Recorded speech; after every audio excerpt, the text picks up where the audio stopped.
Hello, Internet, and welcome back to Antiheroes Anonymous, or welcome for the first time if it's your first time joining us. I'm Ethan, and I'm the Dungeon Master for this 5th edition Dungeons & Dragons show. And I have a bird who will chime in occasionally. I will have some announcements and a recap for all of you, but before I get into any of that, Nick, would you go ahead and kick off a round of player introductions while I quickly go on mute? Sure. Hi, I'm Nick, and I play Embers of White Ash, the Sun Soul Tabaxi Monk. Hi, I'm Kay. I play Lady Elwyn Amalos, who is the Elvish Circle of the Land Druid. Hello, I'm Melissa, and I play the Court of the Sky Pixie Bard Tuppence. Hi, I'm Zach, and I play Vert, the Changeling Armor Artificer. Thanks, everyone. Quick rundown of those announcements I talked about. We premiere our episodes on YouTube every Monday at 7 p.m. Pacific time. Though note that the schedule might be a little bit flexible depending on how things go as we sort of switch over to Antiheroes in Exandria again. So keep an eye on, all of our information for, information about what we're doing and when, I guess. This is going poorly. Throughout the show, we use a variety of custom items as well. And I just need to start over. Okay. New episodes on YouTube every Monday at 7 p.m. Pacific. Custom items, they appear in the show. Also a custom pixie lineage played by Melissa. The character portraits, which you'll see on the info cards, were drawn by an artist named Krista Porter, who goes by @KristaPorter with 2 R's on the end on Twitter. If you need a refresher on anything that is going on in our campaign, you can check out our campaign wiki at World Anvil. Other than that, you can check the video description for links and information to everything I just mentioned and more, including some links to Black Lives Matter and Stop Asian Hate resources. Finally, you can follow us on Twitter at Antiheroes Anon for all of that good information I talked about, about what we're doing and when we're doing it. And lastly, we just hope you enjoy the show, share with your friends, and come back to watch more. Before I can bungle more, let's play the intro video.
And welcome back.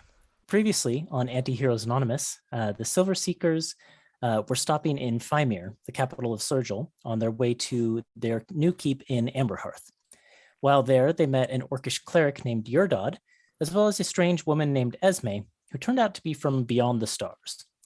She also revealed that Emperor Stratos is from space as well, and then recruited the Seekers to help her recover her spaceship, as well as her plasmoid companion, Yerp. Kashura of the League of Terrors and the Emperor's personal Scarlet Claw division were also hunting Esme for their own purposes, but the party managed to recover Yerp from Dr. Skorstein's lab, and then Esme and Yerp escaped together to Freydin, leaving the party free to resume their trek north. However, before they could leave, they found a note indicating that little Tuppence, their pixie bard companion, is going to be striking out on her own.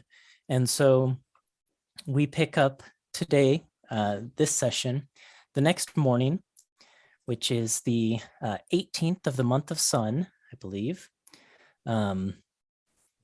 as the group of you have, spent your morning packing up your wagon, getting your horses hitched back to it, putting in all of your bags and things like that, and gathering your companions to set out north from Fymir. As you leave the city gates behind you, you can see that the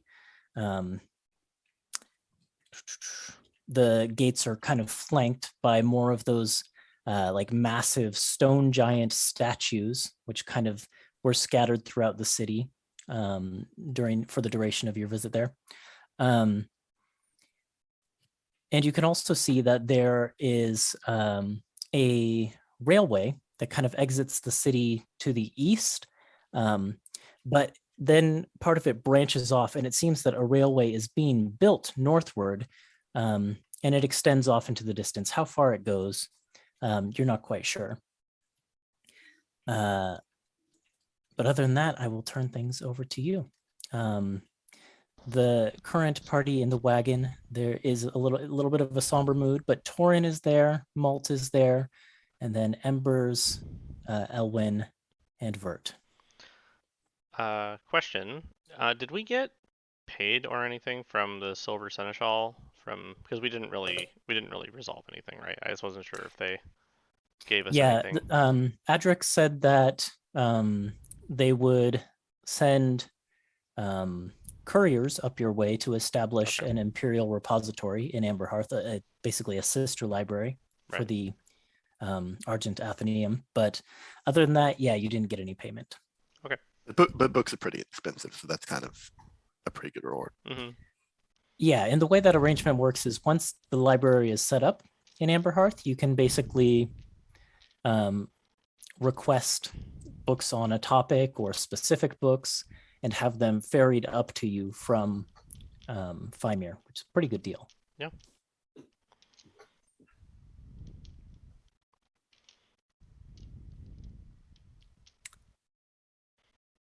Who's driving? Torin can take the lead if it looks like everyone is in a pretty somber mood and can drive the wagon. Mhm. So I guess Torin's probably up front managing the horses. Yep, Embers is still walking alongside. And I think there's a Yeah. tangible silence in the air without Tuppence. Yeah, I was going to say Elwyn's probably on the inside of the cart too, just sitting by herself quietly. Not saying anything. Where is Vert in all this? I think he's also inside, probably like paging through some of the books that we have now. Not the romance All right. novels. Well, if it's a pretty somber mood and no one's really talking, then we can skip ahead in time. But before we do that, Embers, since you're on the outside of the wagon, can you roll me a perception check? Yeah.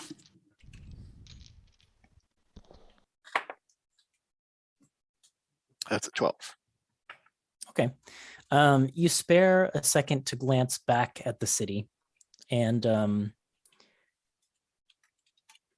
it's kind of quiet and still, as it's still the early hours of the morning. You can, from this distance, you can kind of see the forms of, guards moving atop the walls and things like that. But other than that, it's just like this still stone monolith of a city set against, the mountain that half of the city is carved into. But as you're looking back, something kind of breaks that stillness. You see a large orange and black shape rise up above the walls on big dragony wings, like you've seen on other dragons. It has straight horns that curve or that run backwards along its neck a little bit. But a distinguishing feature of this dragon that now rises up above the walls, it doesn't seem to be, even at this distance, you can tell it's not like scaled. It's not glittering in the morning light or anything like that. It's covered in fur, and you can see that its face has a feline cast to it. It appears to be like a tiger dragon of some kind. And there is a figure seated upon its back. You can't quite, at this distance with that check, make out who it is. But this dragon then begins to fly eastward. and you witness that. Weird.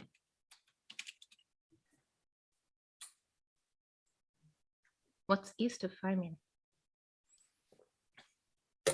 That's a good question. There are, I mean, there's lots of cities and towns to the east of Fymir. Far to the east, there's, and sort of to the north, there's Daegu, the state of Daegu. East, sort of halfway between Daegu and Fymir, there's Mount Varengar prison, where Embers was imprisoned. Yeah. I mean, it's hard to make out any sort of details for where it's heading other than eastward, but And it definitely wasn't Kalea's dragon, right?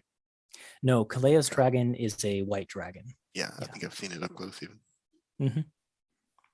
named Krylide. This was the dragon you haven't seen before.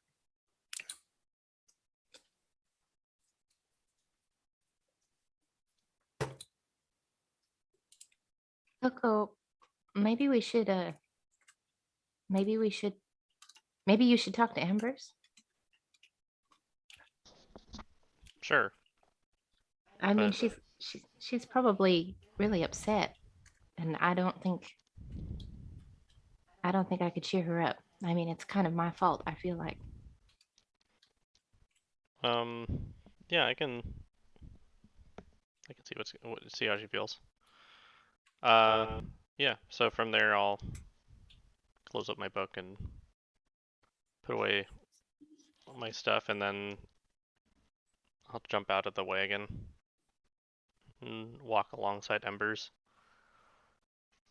Hey Embers. Oh, hey. How are you holding up? Well, you know, I miss her. You know, she didn't weigh hardly anything, but it's weird how her absence was still noticeable when I was curled up last night. Yeah, I think a presence like hers is pretty apparent when it's missing. hmm But I mean, she'll probably come back, or at least, you know, check in with us at some point, right? I think she would. I hope so. Yeah. Hey, hey Vert. Yeah. Can I ask you, what did you think of the letter that she left? Can we read it again really quick? I didn't have it written down in front of me. That's up to Melissa because I don't have it written down in front of me either. Sure. Let me find it. Yeah. You hear in your mind Tuppence's voice. You cast review Playing memory Yes, on review yourself. memory. Yeah, yeah, exactly. We're on the same wavelength. Yes. I'll try to get through it better than I did last time. Dearest, loveliest Embers, thank you for sharing your warmth and compassion with me these many months. I need to venture down my own path for a while. I got sidetracked and caught up in all the fun and adventuring we've shared and lost sight of my promises. And I certainly don't want to endanger the group anymore. Hope with all my heart to see you again someday. Love, Tuppy.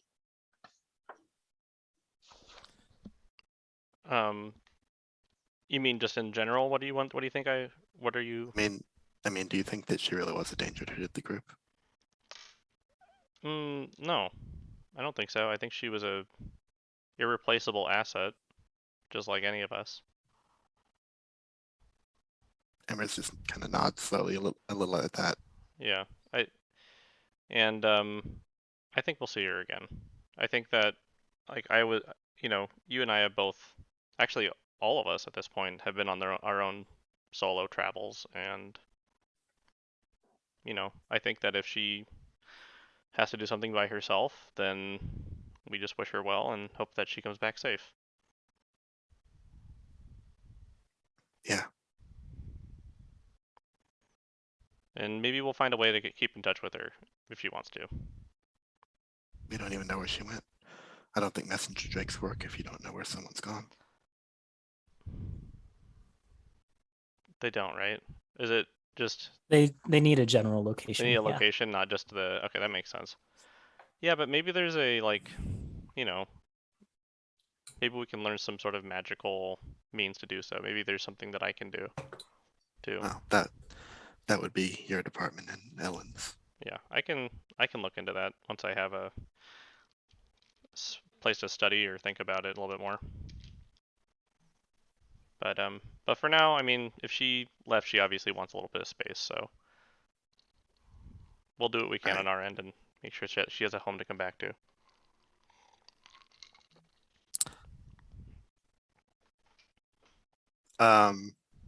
I'm gonna roll an insight check on Vert. Sure. Let's see here.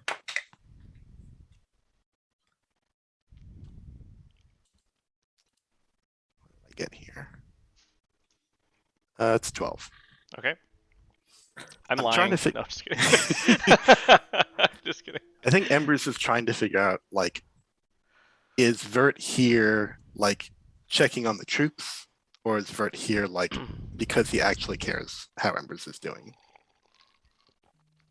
or what she thinks? I think she would gather that he actually cares. Okay.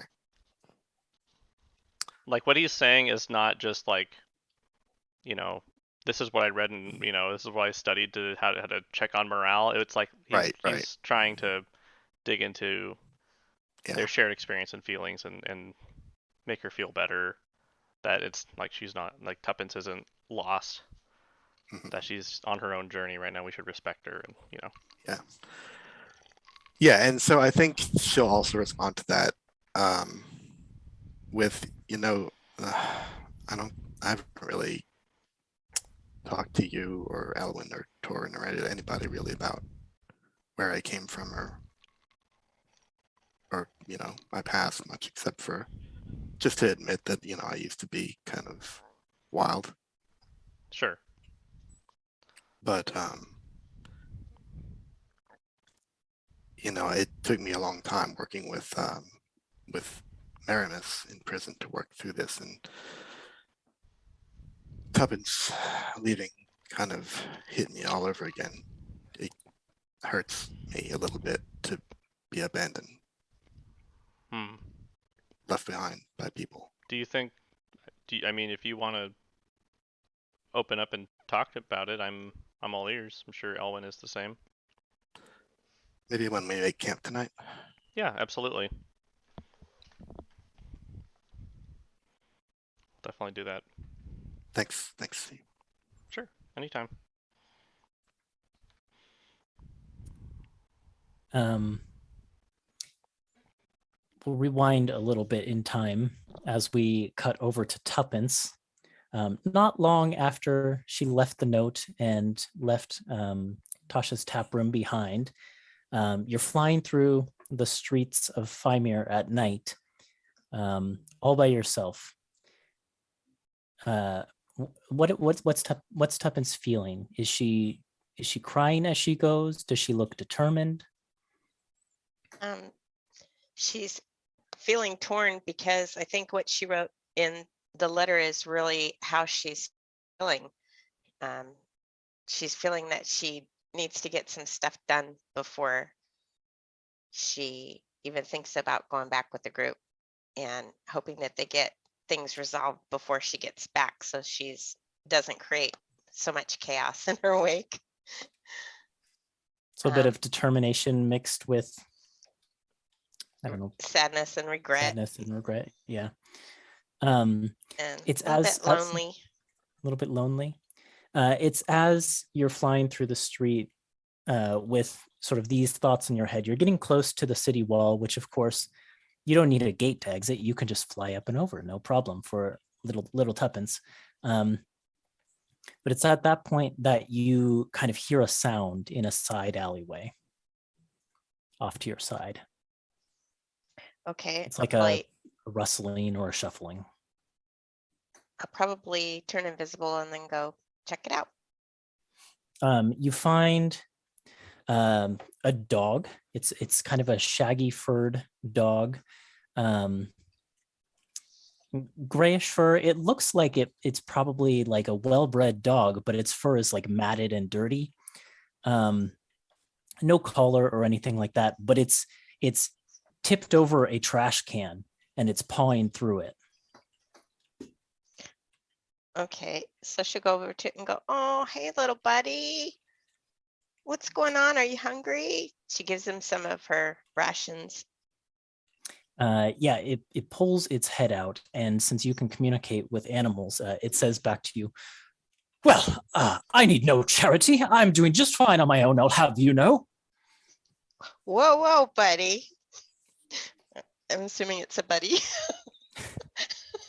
Yeah, seems to be a masculine dog. Aren't you a character? Everybody needs a little help now and then. I certainly don't. I've been managing just fine on the streets. I'll have you know. Well, you sure look at it. And I kind of wave my hand in front of my nose, like, pew. Yeah, this is like a particularly disgusting batch of trash too. And it looks like the dog pulled out like a half rotten, like half eaten steak that it was probably going to eat next. And it kind of like looks from the steak and it looks back to, what did you offer it? Some rations? Just whatever I have in my pocket, probably baked goods. And it kind of sniffs at both. Can you make an animal handling check?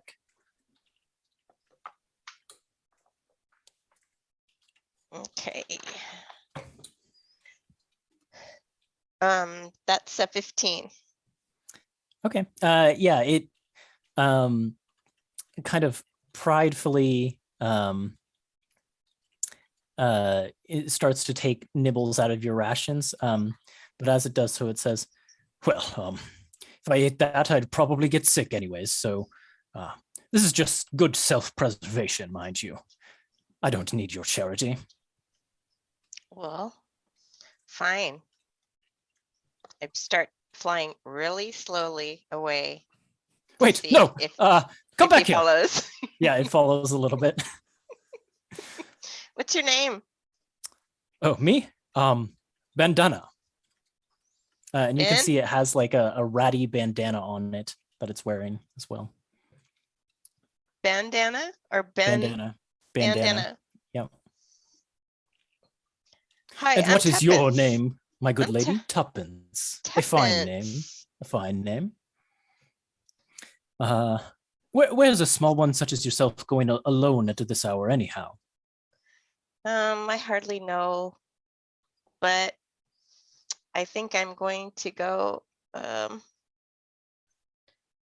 where I can go back to where I come from for a little visit. Was that a long journey? A dangerous journey? Pretty much. Well, I would suppose you probably ought not to go alone if you're going on such a dangerous journey. Surely you need a guard or someone strong to accompany you. Are you offering your services, cutie? Well, I was going to propose a trade of services. You see, for example, you could proffer more snacks and treats and dinners, and I could, in exchange, guard you as you make your way on your journey. It would be a noble duty for a hound such as myself, I do think, to take care of one so small and defenseless such as yourself. Well, you'll soon come to realize that size really doesn't matter when it comes to strength. But for now, I stick my hand out. You got a deal. It kind of sniffs your hand. What am I supposed to do with that? Give me your paw, Spaz. Proffers a paw. Well, come on. Come with me and we'll have a little bit of adventure. You ever been to the Feywild? The what now? No, I've never been out of the city, but I'm led to believe that my great grandfathers were wolves from the wilds around here, and surely those survival instincts will remain strong in my bloodlines. So I'm certain that I will be able to protect you, whatever you say of strength and size. He kind of nods resolutely. However, I will, of course, insist upon those dinners because though it pains me to collect a fee for my services, it wouldn't do for me to in turn offer you charity, So Yep, I can provide you with all the treats you like. excellent. Then I shall say mean- we have a deal. You've got probably a great sense of smell, don't you? Can't you smell me by now? Of course. Kind of sniffs closer to you. Oh, I do say I know this smell. I smelled it at the hearth when my old master was baking. Oh, but I was never allowed to consume the products that were taken from the oven upon completion of this baking. So, Well, I have a terrible sweet tooth, so if you like sweets, stick with me. All right. I don't know. I can't say that I've had many sweets, but I will give them a try. I know a lady where we're heading that makes the best. So, you know your way to have you ever been to Twin Towns? No. Is it far? As I said, I've never been out of this town before. Okay, well, follow me. Let's go. You meet a lot of cool people. Very well. Lead the way. And he kind of seeming self-important and full of himself begins to follow you. Yay!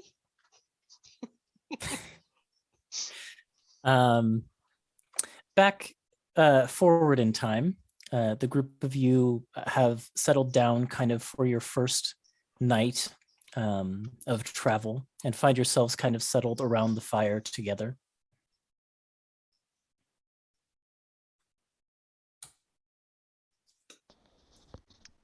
Well, Vert's not allowed to cook, so he's definitely not doing that. It's true. It's true. No, I'll make something. You probably have fresh supplies from Fymir, so you're at that kind of sweet spot of the journey before things start to get stale. Yeah, it's great. Nice hot tea for everyone too. You know, nice easy soup or something. As you're sitting around the fire, what's the mood like? Is it still pretty somber? Yeah, I don't know if most of us have talked all day. I mean, I don't know if I've talked to Ellen.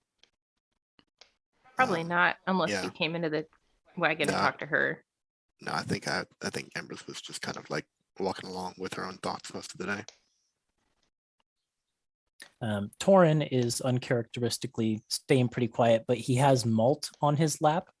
And Malt looks almost like a shade bluer than usual.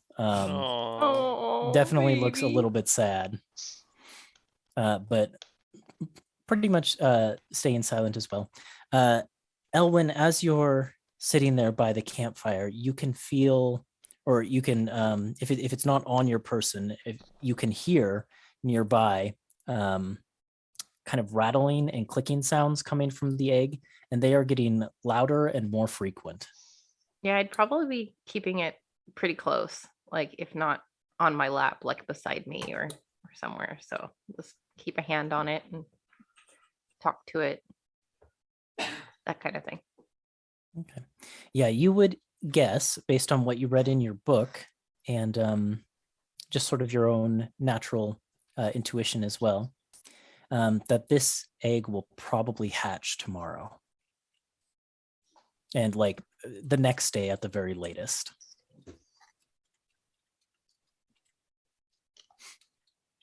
Well, then I'll probably break the silence then and say, well, we might be greeting a new member of our party tomorrow. Gesture toward the egg. I think this little one's just about ready to come and meet the world. I know that Tuppy was really looking forward to naming it, but I don't know. She wanted something that rhymed with Drake, I think. Are you two any good at naming things? Do you have any ideas? You four, rather. Uh, let's see, something that rhymes with Drake. She absolutely would not want it to be named Snake. No, she hated snakes. Or hates snakes. I mean, she's still alive.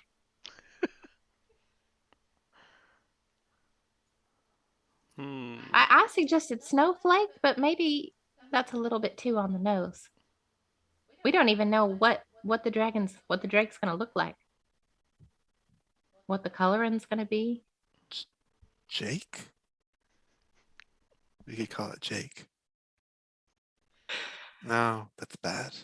From State Farm.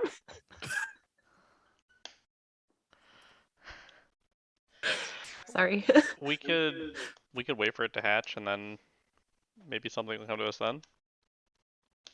Does it Yeah. does it need a name immediately? It No. would be good to have a name. Yeah. I mean, I was thinking, it's easier to train it probably if it learns its name right away, but Yeah. Steak. Yeah, steak. Torrin speaks up and mistake. says, oh no. Torrin speaks up and says, what about bottle? That's not a Best good. messenger Drake in a bottle. That's actually Exactly. kind of cute, Torin. I like It's a- it. It's a messenger Drake. Where do you put a message? In a bottle. He looks proud of himself. It's pretty cute. witty. Yeah. Yeah. He nods. We can think about it.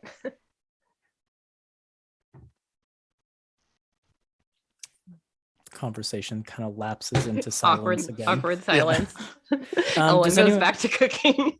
Does Like, anyone okay. else do anything this first night, or is it pretty much just like a mix of short bursts of conversation and then lapses of silence? I think I would at some point ask Embers to continue what she was gonna talk about for her past and stuff. Yeah. Right. So, yeah, I never really talked that much about myself to the rest of you. I mean, I kind of know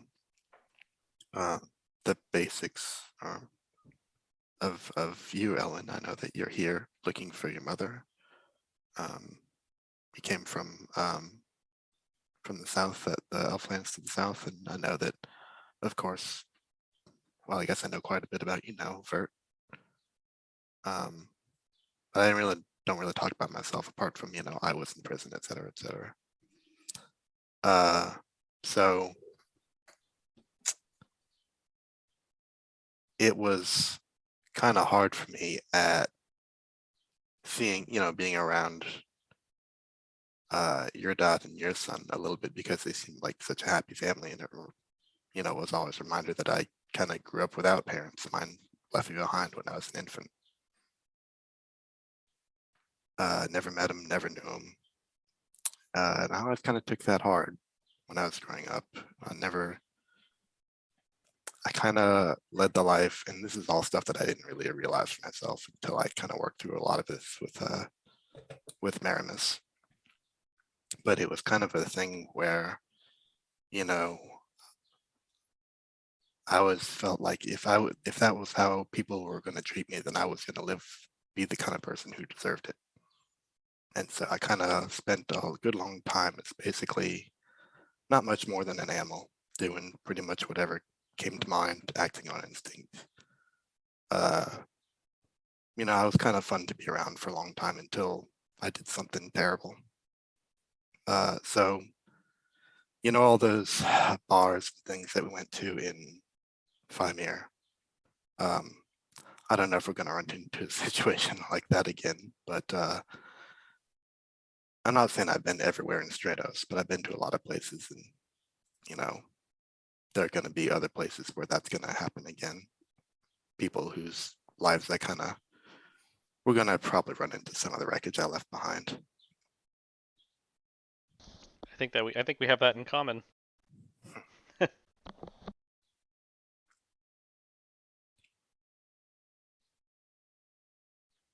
Well, everyone deals with this stuff in their own way.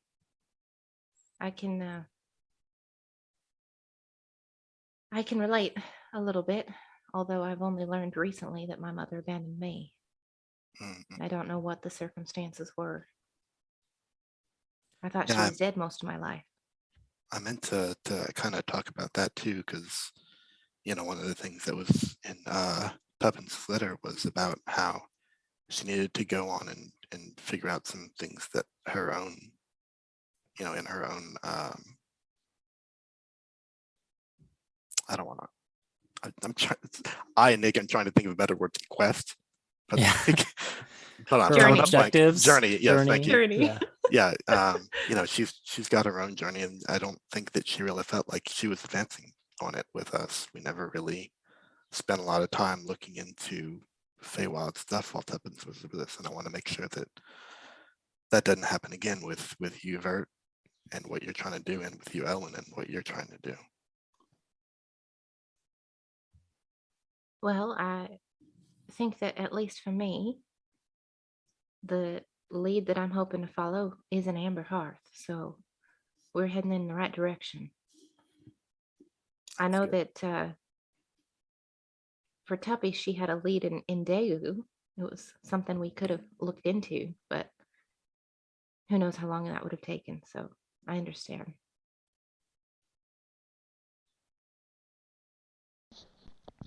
Yeah, and I have also some things we could take care of in Ardalier. But I don't have a very fine understanding of where we should go exactly for me. I just have some things that, I researched a little bit of Mount Berengar when we were in Fymir. And,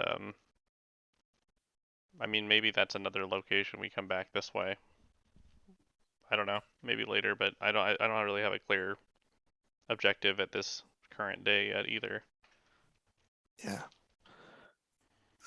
Yeah, and I'd love to help you with that, or with your following up on the lead you found in Amberhearth, or anything else that the two of you want. Just promise that you won't leave me behind like Tuppy did. Not a chance in the world, Embers. Yeah. We'll definitely stick together. Thanks. So is there something that you want to do specifically? I mean, you were latching onto Kashura pretty heavily back there. Yeah, I don't know. I don't know when or if we're going to see her again.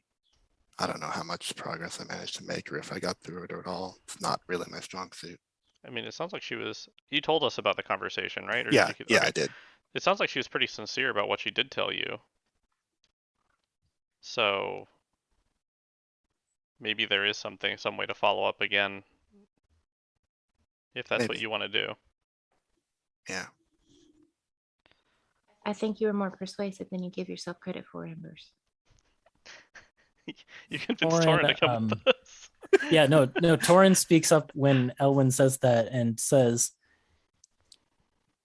in my experience, sometimes the most persuasive thing someone can do is just to be there and to be proactive about seeking to help, even when you don't want it or think you need it. What about you, Torin? What is it that, do you have any personal goals, anything you'd like to accomplish? Embers promised me that if I came along, there would be opportunities to do some real good. And in Twin Towns and even in Fymir, rescuing that strange ooze creature, I think I've done some good. So as far as I'm concerned, we're living, as far as I'm concerned, everything is good. I'm willing to continue helping the group of you further your various objectives. just so long as it gives me more chances to do what we've done so far. The way I see it, we're making quite a name for ourselves as a group that helps people.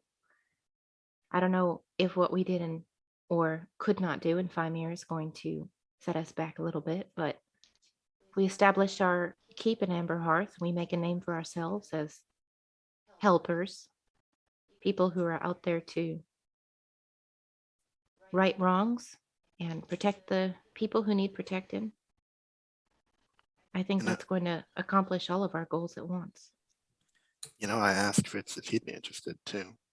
I know that there's kind of some bad blood between you two and Fritz, but I think it'd do us good to find people like that and bring him into the fold. There's going to be a lot of empty space in that keep. We could, I don't know. One Start step at a something. time. But yeah, I like that idea too. Torin nods and kind of not hard or anything like that, but kind of claps Embers on the back a little bit as she says that, sort of just indicating his approval. Yeah, I wasn't sure about Fritz at the start, but he did help us out quite a bit when those monsters attacked the town. So If I remember anyone can correctly, be the group of you weren't redeemed. sure about me at the start either. So Torin flashes a smile. Different terms, Doran. You didn't try and kill me when we first met. True. But If yeah, the cards I had mean, landed differently. if he's resolved from, his previous occupation completely, and he wants to turn a new leaf. Embers, I think you're the right person to make the call. And I think that Kashura is probably warming up to you as well, from what it sounds like. So, yeah, who knows? Who knows what friends we're gonna make along the way? The more power and influence we gain, the better deals we can strike with people too. The more enticing the offer to join us will be. Like a politician, Alwyn. Well, my daddy is a minister, so got that for me anyway. I think Vert looks a little, ever so slightly unsettled when he thinks about that a little bit, but he doesn't say anything. Not the politician bit, just about the growing and sort of renown and becoming sort of a bigger influence.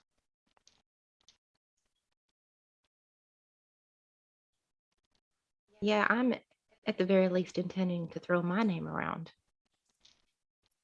I'm trying to get the attention of certain groups. What about your name? Are you going to be Coco in Amberhearth or a new identity? Or Probably a new identity. I should practice then. Yeah, I me wouldn't too. be surprised if there would be multiple. So Yeah, it's gonna be. I think it'll be a challenge that we all share. I'm sorry. Let me just apologize ahead of time for this confusion that's going to occur. we could come up with a completely unrelated nickname and just use that for all of his aliases, but that may not that may defeat the purpose. A little bit, but I mean, if we have safe channels that we can communicate in, then it makes things easier, at least for us internally. Well, I was thinking something like number 4. Oh, Remember number 4, the Seekers keeps I getting see. replaced. Yeah. We could Embers start a Embers rumor looks that at the Torin position is like, what are they cursed. talking about? Or it could be like T for temp or something like that. Hmm. New guy. Intern. Intern, I like that. Any of these things. I love the idea of that position being an intern because like Vert is often like the guy with the plan. So everyone like looks to the intern for the plan. Pop quiz intern, what would you do in this situation? Yeah, exactly. Exactly. Yes. Yeah. Let me just get my cluck cluck mushroom and feed it to. Yep. Okay. This conversation, I think, seems like it probably warms everyone a little bit. Yeah. You go to bed and end up getting a good night's rest. And the next day, as you're traveling along beneath kind of like a clear blue sky with like wispy white clouds up in it, the first piece of shell pops out from the egg. And you can hear sort of sounds coming from within. Like none of that came through, by the way. I was just squeaking. We really got like loud. a quarter of the square. Yeah, we got like. Elwyn, as you're holding the egg and looking down at it, you can see like a piece of the eggshell has like come off of it, and you can see a like a gray, like a very clear gray eye within. Well, hello there, sugar. Welcome to the team. Why don't and you come then- on out of there and meet everybody? Another crack appears in the eggshell and another piece falls off, and it gets quicker and quicker and quicker as this creature within begins to claw its way out of the egg. And finally, it does. It's small still. So probably, I mean, like the size of, I don't know, maybe like a guinea pig. So I mean, pretty small for what this creature will grow to be. It'll grow to be like a foot or so long, right? But it pulls itself out of the egg and it shakes the last bit of shell off of it. And as you look at it, you notice that its pattern on its scales perfectly matches the sky directly above it. And your book on raising these creatures talked about this. A messenger drake tends to have scales when it's born that match the color of the sky on the day it's born. And so it has like these kind of light sky blue scales with like wispy white patches to it. And it has those gray eyes and it kind of looks up towards the group of you. Hello, cake. I'm not sure about that one. Tuppence would love it. It rhymes with Drake and it's a pastry. How about cupcake? Oh, cupcake's good. Hello, cupcake. Do you like that name? As you start talking to it in like those sort of sweet and like welcoming tones, especially Elwyn, since you were like the first person it saw when the shell popped open, it curls up happily kind of into your hands and makes like a soft purring sound when you ask it if it likes that name. It's so cute. It's kind of the size of a cupcake too, isn't it? At least for now it is. But then after just like a few minutes of that, it kind of stands up and starts to get a little bit restless. And it begins to like bite at your fingertips.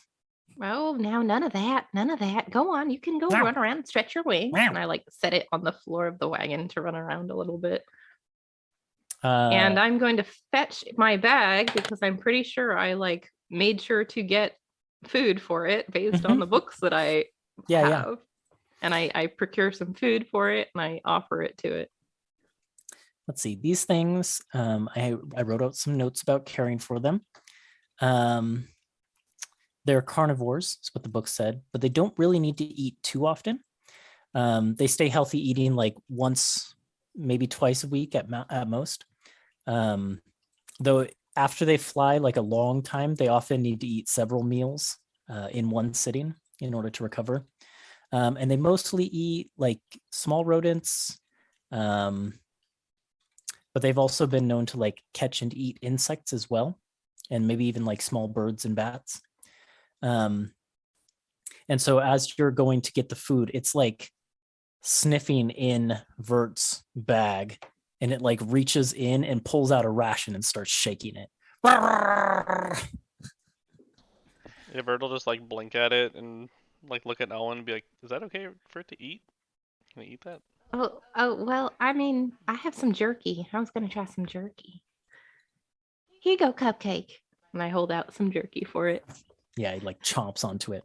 For the podcast listeners, Ethan just pantomimed the dragon chomping down on the jerky, and it was delightful. Yeah, that's gonna happen. It chomps down on the jerky, it chews on that, and then like while it's chewing on it, like a fly kind of buzzes through the cart, and you can see its eye like catches onto that, and it begins to chase after the fly, and eventually it like flaps its little kind of not fully like functional wings, gets a little bit of lift, and chomps at the fly, but misses, and the fly escapes. And then it kind of sulks back over to its jerky. Oh, it was a very valiant effort, Cupcake. Good job. Like, give it scritches. Yeah, and so it's just kind of like chewing on this jerky and getting those scratches from you and kind of purring as it goes. And yeah, Cupcake joins the party. It's so cute. Let's see. The book says that you want to start training it at about 1 to 2 months old. So up till then you can kind of just like love on it. Just spoil it. Yeah. Spoil it like, rotten.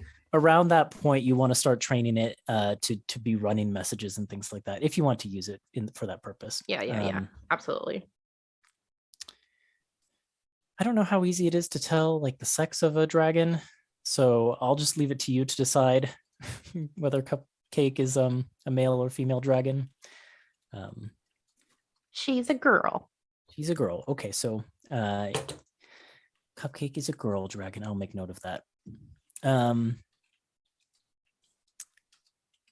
yeah, for this first part, she just seems pretty content to like sit on your lap and chew on the jerky, which she seems to be having trouble like it takes a lot of effort to get pieces, but she doesn't seem to mind that for now. Should we address her as Lady Cupcake Amalos?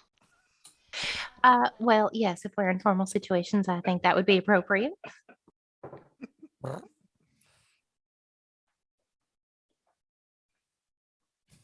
Okay. And a new member joins the party. We'll flash over to Tuppence, but before we do, just so I can be thinking about it in the back of my mind while we do Tuppence's scene, could one of you roll for me a D8? I'll take this one.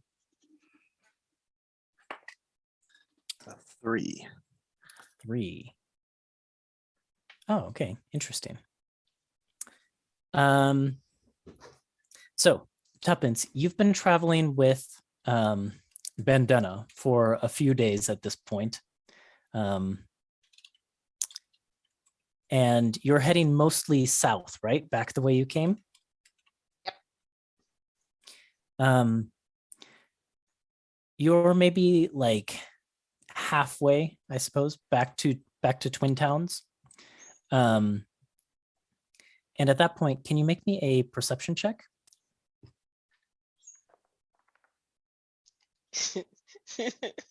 I rolled a 1, so that's a 3. I'll roll one for the dog as well.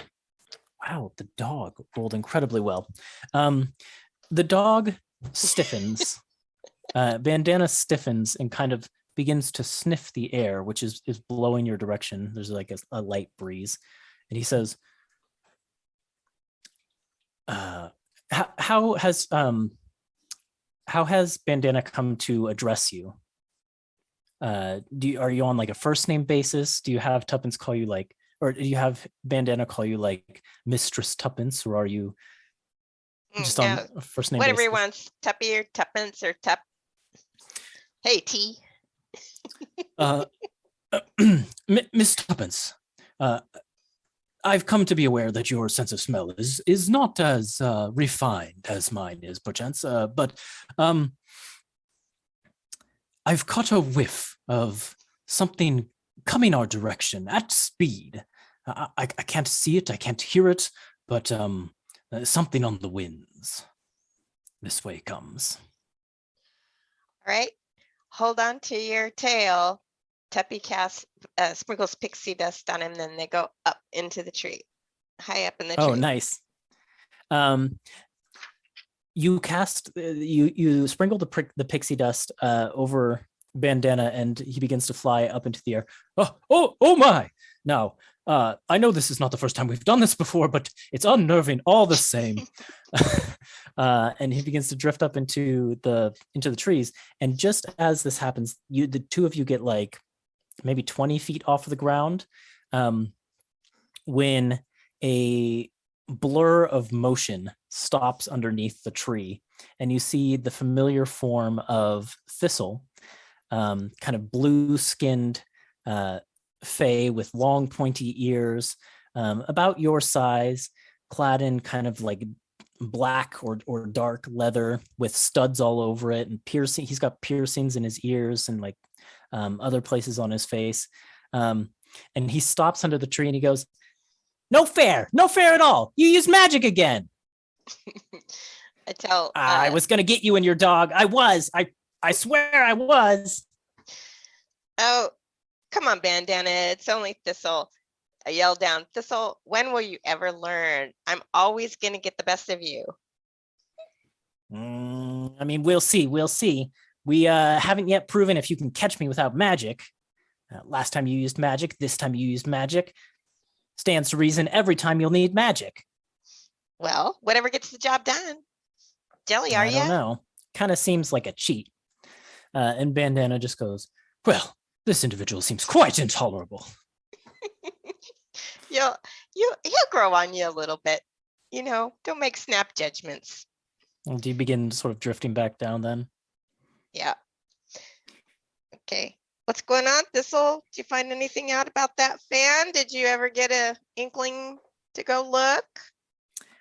Well, I did, in fact. I was running around and, well, it seemed interesting enough that I thought, you know what? Why the hell not? I'll go and just, run quick over to Daegu and, check things out a little bit, see what's up. And, yeah, well, needless to say, I learned a few things. Oh, you are such a sweetie. I knew you couldn't resist the challenge. Had nothing to do with you. Let me just make that clear. I just did it because it seemed interesting and fun. And it was. Well, good. He's taken out his drumsticks, and because he can't hold still, while you're having this conversation, he's like drumming on a tree stump. So the fan has an interesting story. Yeah, maybe a little interesting, but maybe not half as interesting as the fact that you're out here traveling alone with a dog. Where'd the rest of those big folk go? Well, I don't want to talk about that right now.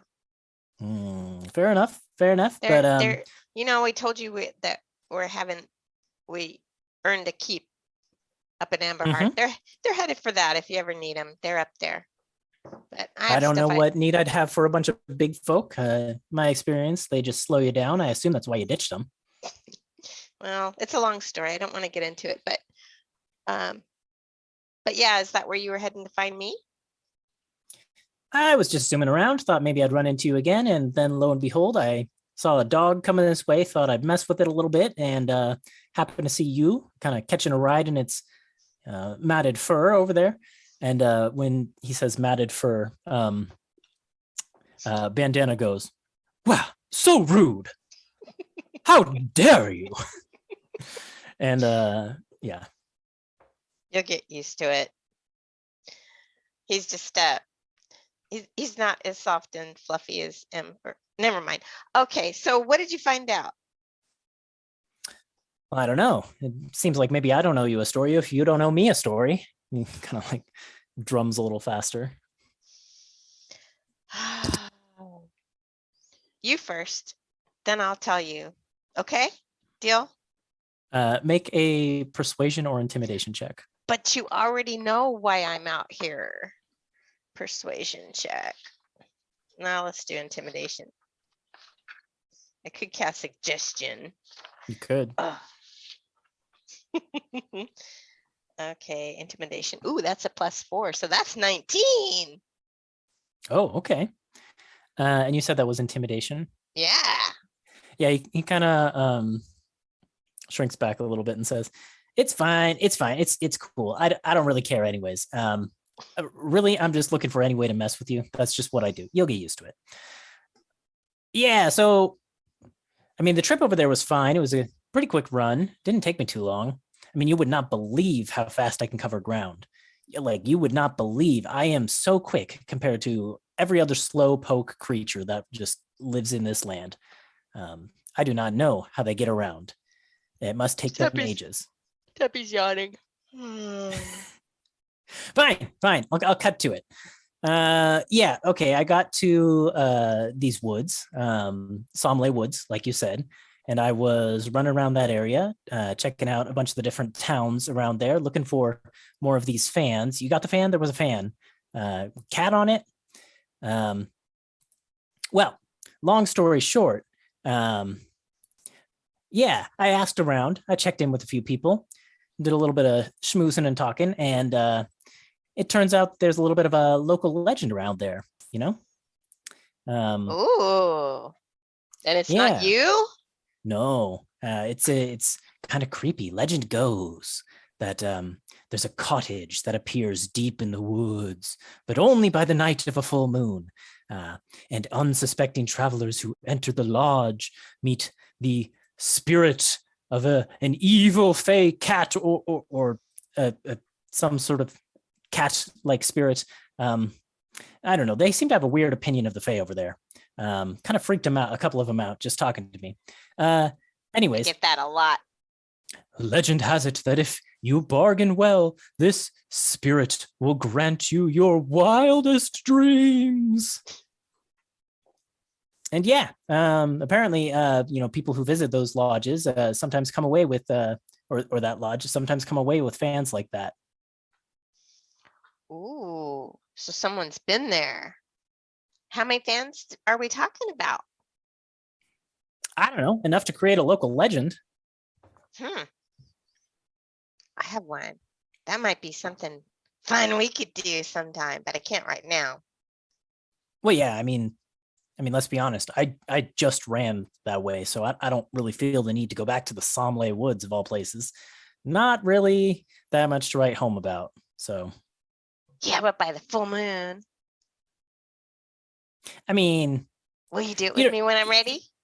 you don't really think that there's like some fey spirit just like haunting the woods by the light of a full moon, right? That You'd seems a be little s- far fetched. You'd be surprised by what I've seen, buddy. Well, yeah, whatever. Yeah, maybe if you head back that way and are looking into it, I could be enticed to delve a little bit deeper into the mystery. This really sounds like it's right up your alley. I mean, wouldn't you want your wildest dream to come true? Yeah, You're afraid maybe. of cats, aren't you? I get it. You're afraid of cats. I am not. Roll an insight check. What's a 13? Insight. Ooh, 16. Yeah, you can see through him. Maybe he isn't afraid of them, but he doesn't like them all that much. You're afraid of ghosts too. I understand. I ain't afraid of no ghosts. All right, then it's a date. Well, where are you headed to now? I'm going back to that fairy circle in Twin Towns. Oh yeah, Gotta- headed home? I gotta see a satyr about a missing person. Remember I told you about Indy? Yeah. Yeah, Event that sparked the whole destruction of my village and all that. yeah. I know it's gonna be kind of weird, but my mom came to me in kind of I don't know if it was a dream or magic or what. But she told me to go see this satyr lady named Zia. So that's where I'm headed. Well, you know what? I'm a little bit invested. I'm a little bit involved. Yeah, I could come with. I could tag along for a bit. No promises I won't run away partway through, but since you ditched the big ones, I figured we can move a little bit faster. So, She sneaks over and gives him a kiss on the cheek. Roll a dexterity check.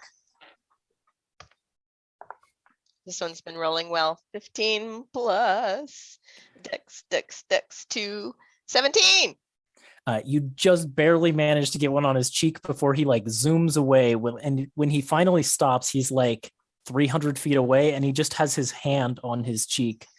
And he goes, "That was uncalled for." Oh, you liked it. Come on. Bandana, isn't he the best? I'll confess, Miss Tuppence, I do not like him. He'll grow on you. I'm sure you two will become best friends. We'll see. I find that I am quite set in my ways. My master was always fond of saying, "You can't teach this old dog a new trick." And I was always proud of the fact that that was true. I'm gonna be, you know what? You are learning new tricks. You fly now. He like opens his muzzle to retort, but then just kind of like you can see it dawns on him, and he closes it. Well, I don't think I'll grow to like this one, but I suppose we'll see. Okay, Tuppy smiles for the first time, it feels like, since she left. And Thistle comes back. Well, so hey, if you're gonna be running on the dog, I can do about 3 times that thing's speed. So I'll scout ahead. I'll make sure we stay away from danger.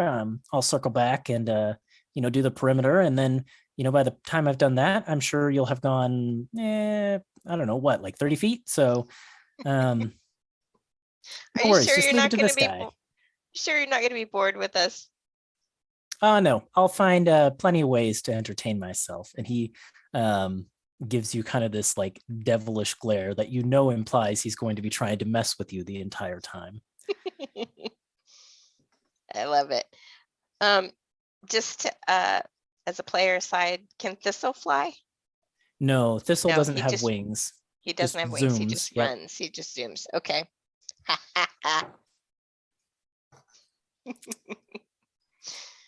Okay. And so yeah, Thistle kind of holsters the drumsticks. He's got, now that you get a look at it, there's like 2 little leather holsters kind of sewn into his leather armor that he holsters the drumsticks into. And he zooms off ahead, laughing as he goes. Yeah, you saddle back up onto Bandana and begin to make your way further southward. Excellent. She's on her way. She's on her way. Back to the group of you. It's probably, at this point, you're about halfway to Amberhearth. You've had several days of kind of uninterrupted travel.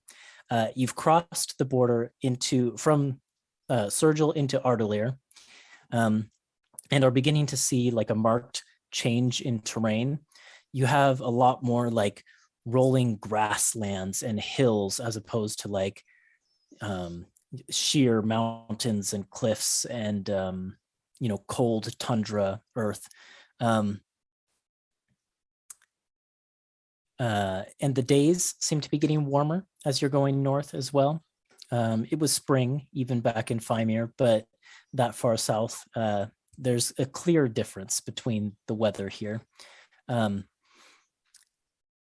Yeah, it's been probably about 7 days since you left Feywild, and you're about halfway to Amberhearth. You've long left the partially constructed Northern Railroad behind, and you're kind of crossing a section of grassland where the road is like very grown over, like the grass is kind of claiming the road, and it kind of winds between these hills. When atop one of the hills in the distance, you see a horse at first, it appears to be, kind of just standing on one of the hills. But as you get closer, you realize that what you thought was just a plain horse actually has a humanoid torso in place of where the horse's head would be, and it's actually a centaur. A lone centaur kind of stands on one of the hills overlooking the road, and seems to have noticed the group of you approaching this direction and waves this way. Can I Ember- insight check? Embers just waves back. Yeah, roll an insight check. I'd like to do the same.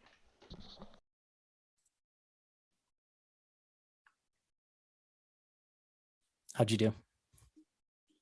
This is the best roll I've ever had for insight. I think my curse is done now that we're out Hey. of Fymir? yeah. This is, hold on, I need to do some mental math because maths.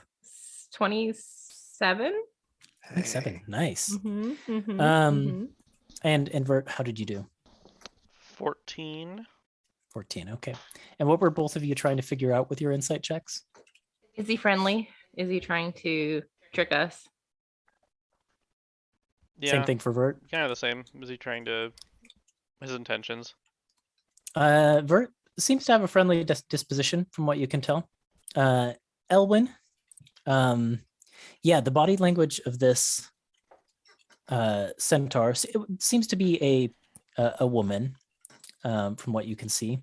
The body language is very open, and like not really stiff or rigid. It's kind of very flowing, and it conveys friendliness. The other thing you can tell is that this centaur seems to be alone. And while she does have weapons, it looks like she's got like a short bow on her, as well as a spear of some kind. It doesn't look like she has any intent of drawing them. She's just kind of waving to you as you come.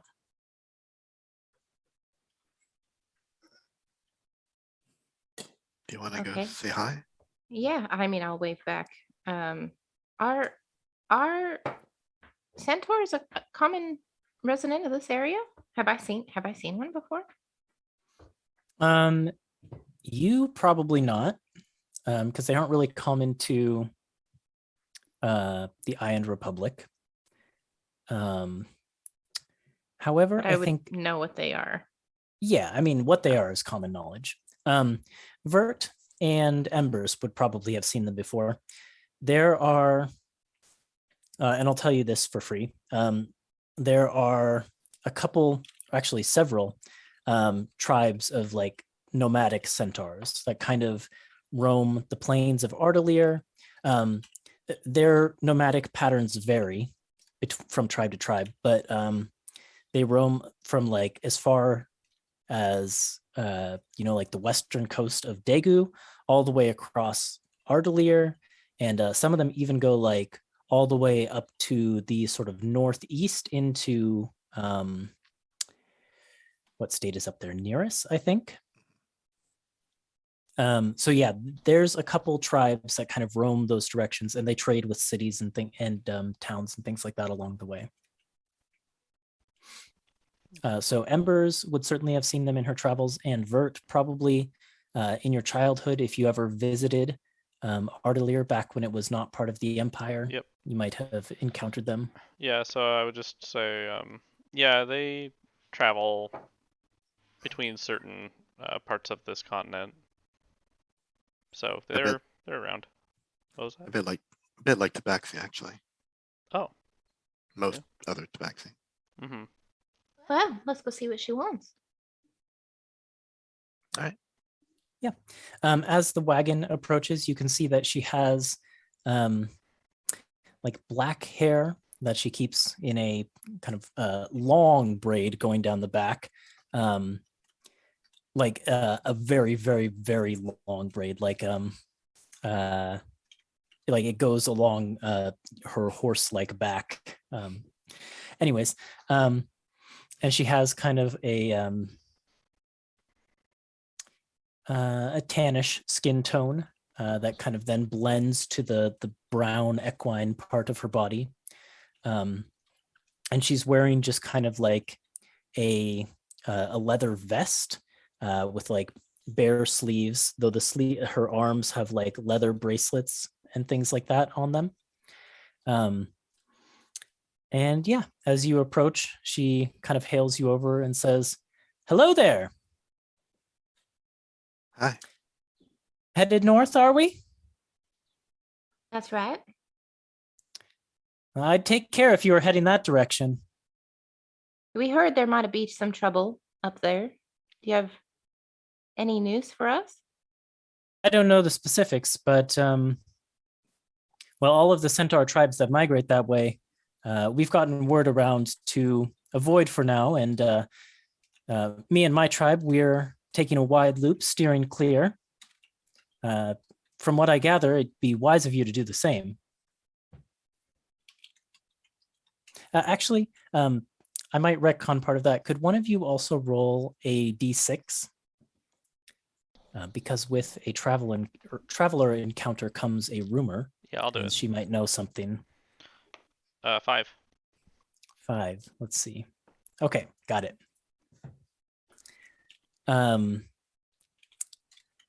Though as she says that, she kind of looks closely at Elwyn and says, "Then again, I suppose you're heading home? If so, there might not be much you can do to avoid heading that direction." It's not my home, but I am looking for relatives up that direction. She nods and says, "Ah, all right, a fellow traveler. I didn't know that there were drow anywhere else around other than Erudition." Era what now? Erudition. I assume that's where you're headed to. As far as I'm aware, it's the only drow settlement in the Shallow Dark anywhere near here. I would love to know more about it if you know anything else. I'm a rarity where I come from too. Let's just put it that way. She kind of nods and says, "Well, I'm not one for tunnels," and she kind of like gestures towards her horse body. But my tribe has traded with people who have traded with the drow, and from what I understand, they're a stoic group. I don't know much, but they as far as I understand it, they have good relationships with people up north of here and offer various resources that they can find in the Underdark that otherwise aren't available to those on the surface. I'm very pleased to hear that. Do you know where I might find the entrance to the Shallow Dark? Did you say? She kind of shakes her head. Well, I don't know specifics, but my understanding is that there's caves and things like that, which connect to tunnels, which lead deep underneath the ground, and there's a massive network of tunnels down there, the shallowest of which are called the Shallow Dark. I'm afraid that's the extent of my knowledge, but if you go to any of the towns north of here, they should have more information. I understand. That's very helpful. I appreciate it very much. Thank you. Do I know the locations of any of those places? You Maybe were done just earlier, starting or- to like become active politically, but roll a history check. Sure.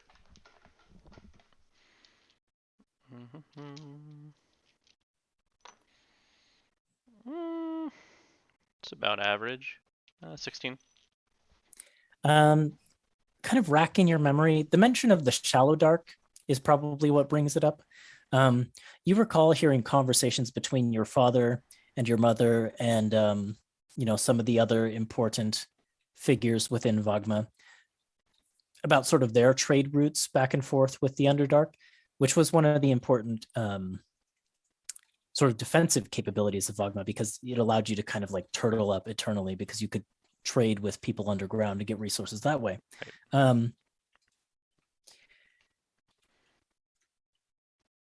So what you recall is that there is one more drow settlement that you're aware of in this area called the Shallow Dark.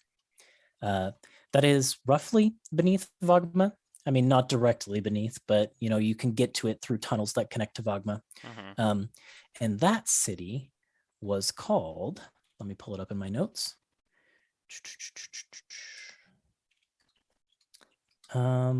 I should specify another drow city.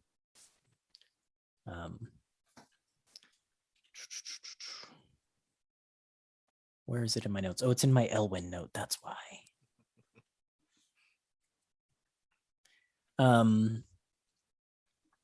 Lumeria is the city situated underneath Vagma. Okay. But as far as like where we're nearby, like Artillery area, not so much. Yeah, you're not really sure. You know that the city of Ninth Fall Mm-hmm. has like some tunnels and is pretty much underground, but probably not deep enough to be considered shallow dark. Okay.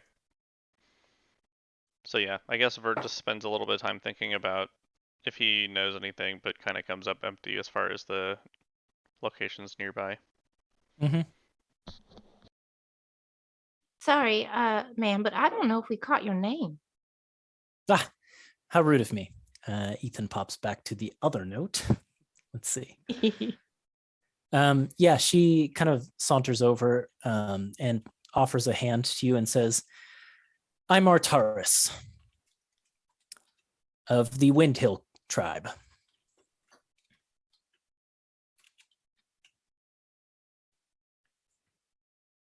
Well, it is a very much a pleasure to meet you. We are the Silver Seekers. My name is Lady Elwyn Amalos. I won't go into the titles. Won't mean much to you right now anyway, I don't think. At the mention of lady, though, she gives a little bit of a bow. And these Titles are my companions. Titles don't mean much to my people anyways, but I understand the respect they're meant to convey, and that's when she gives you the little bow. I'll nod my head. And these are my companions, Embers, Coco, Torin, and Malt. Or in waves. Well, it's Is there anything we can do for you? Is there a specific reason you flagged us over other than to warn us about the North? She laughs and says, no particular reason. It just gets lonely scouting these hills. The rest of my tribe is behind. It's my turn on scouting duty, so I am just looking ahead, checking for dangers, and happened to see the group of you coming this way. Thought I'd flag you over and have a little chat. Well, it was nice Well, we talking do with you. appreciate it. Yeah. Is there anything that you are short on in terms of supplies? My people have plenty and abundance, so if there's food or anything that I can provide for you, just say the word.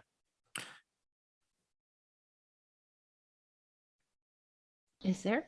I'm thinking too. I mean, we didn't specify that we were stocking up a whole lot in Fymir, but I'm guessing You didn't have to. I mean, you can assume you stocked up. Yeah. So I think it's been almost a week since poor Malta's heard a secret. Would you mind whispering one to him? She kind of tilts her head. A secret?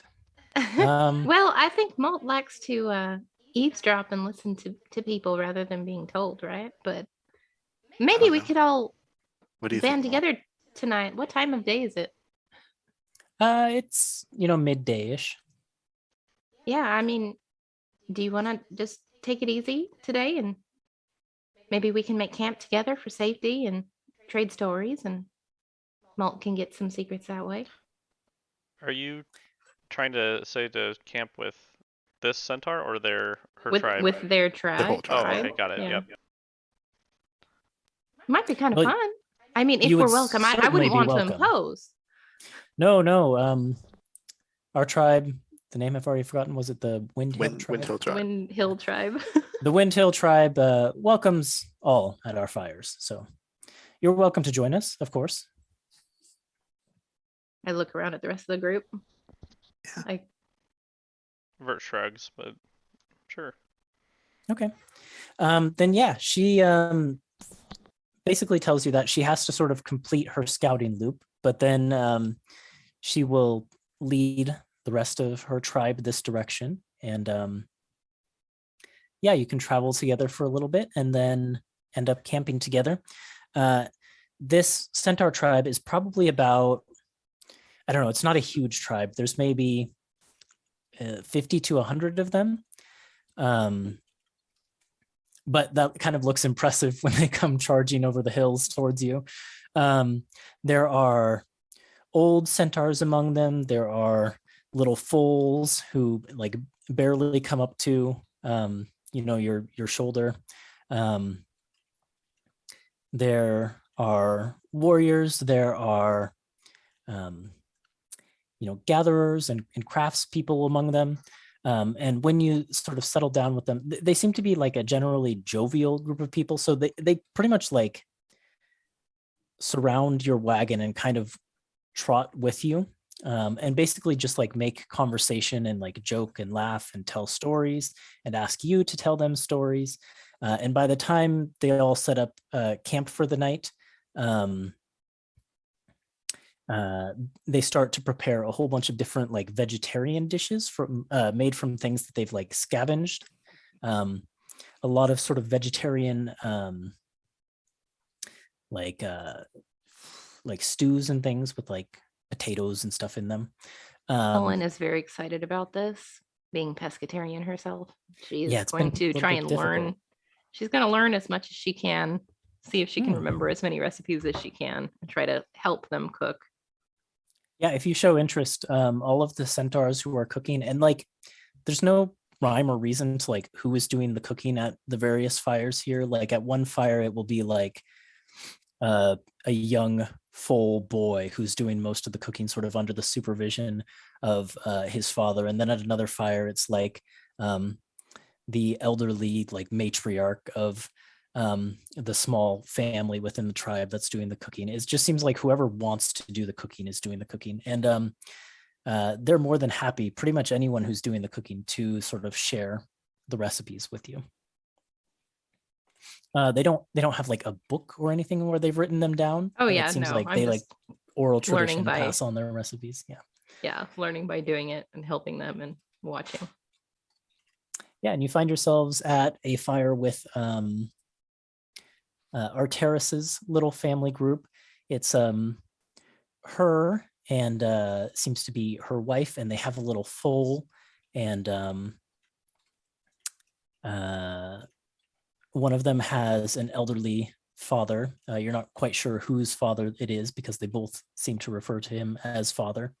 But yeah, it's just this small group around this fire, and basically they just end up wanting to hear your stories, and will tell you about their latest migration. It sounds like this group goes all the way to the coast of Daegu and then a little ways up into Nearest before turning around and kind of marching the same loop.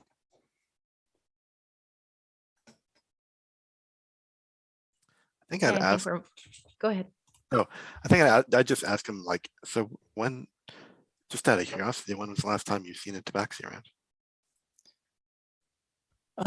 We run into tabaxi every now and again.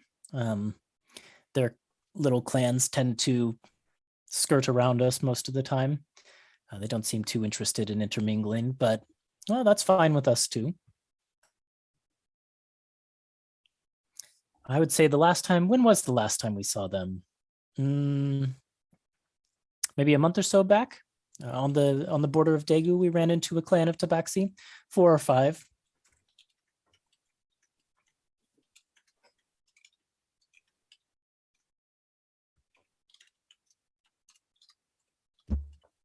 Yep.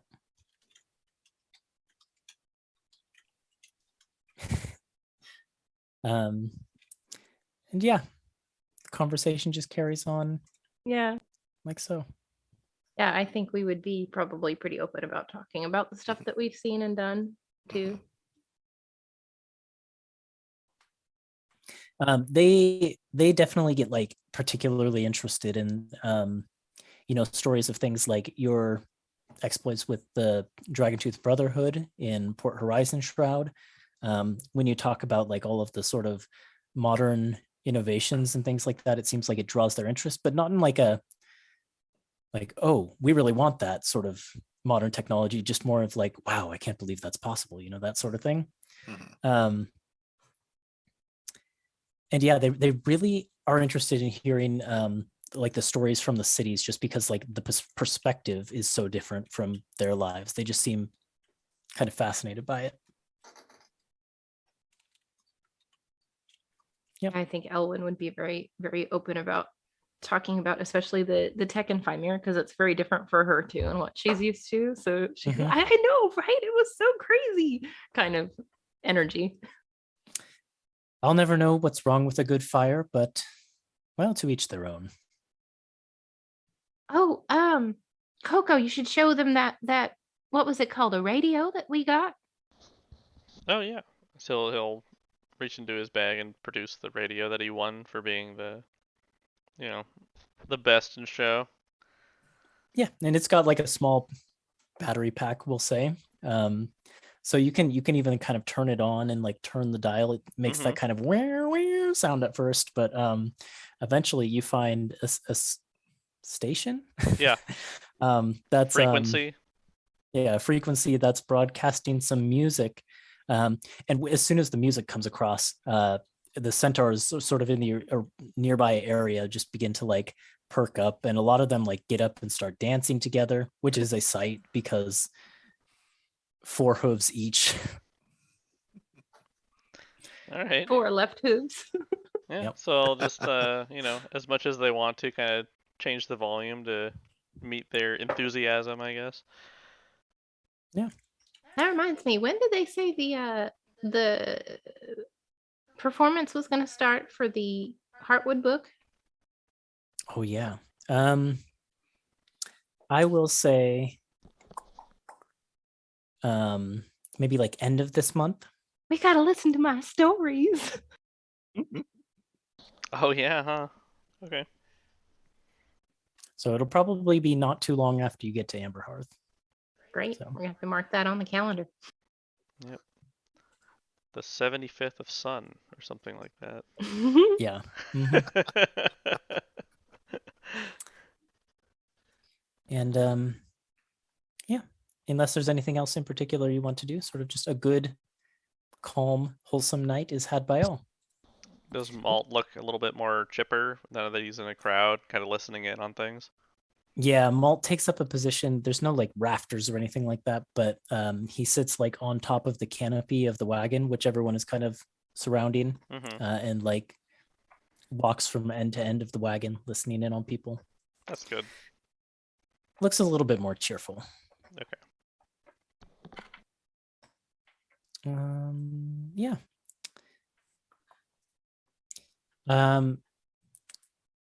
Tuppence.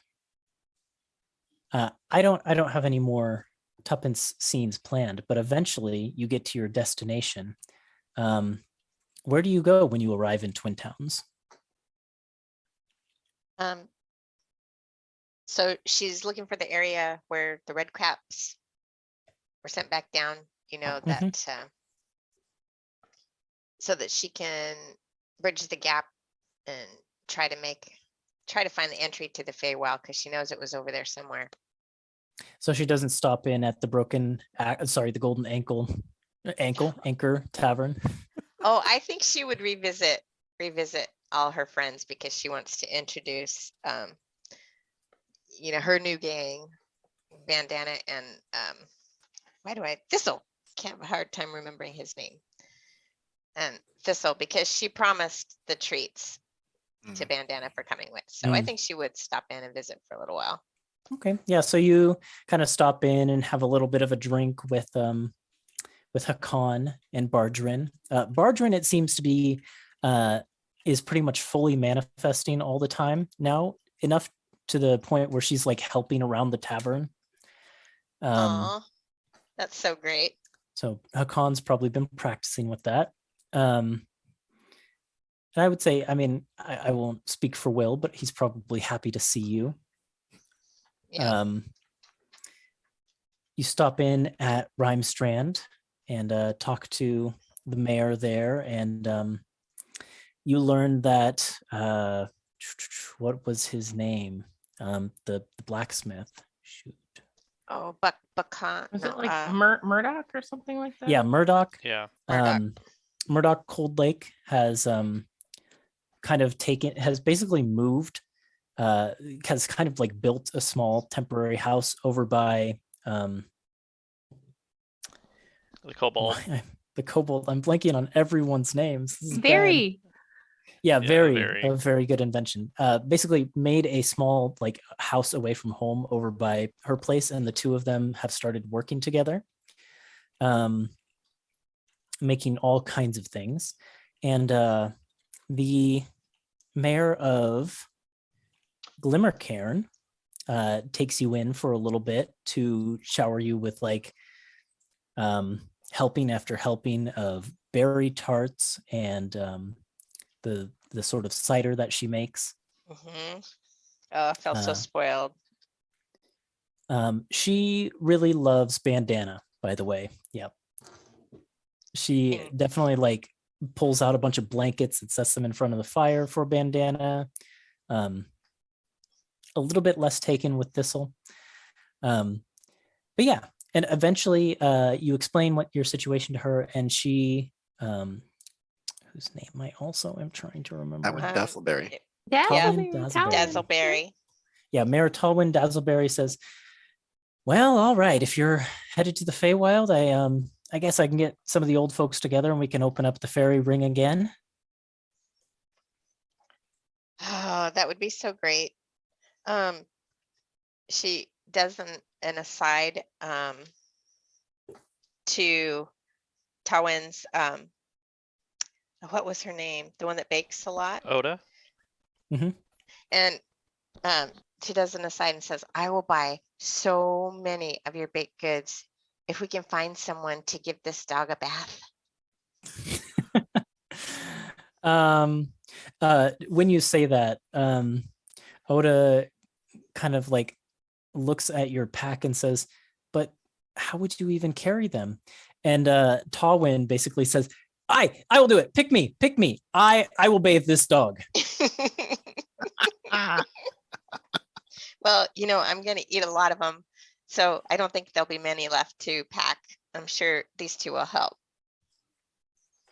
So yeah, Tallwind will basically take bandana outside of the house and over to, I suppose there's probably a little pond or a well, and begin bathing him. But as bandana goes, he just basically says, well, I know I'm a little bit rugged, but I didn't think I was that bad.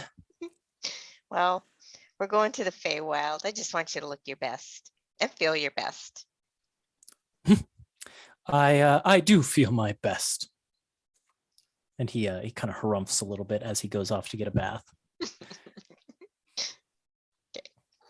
Yeah, and you can have your fill of pastries and all of that good stuff here in Twin Towns. The elders of Twin Towns, kind of led by Tallwyn, will conduct a little bit of a ritual.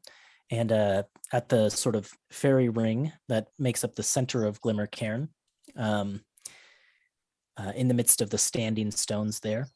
And as they do so, there's a little bit of a shimmer as light begins to bend and reflect there in a little bit of a different, more mystical way.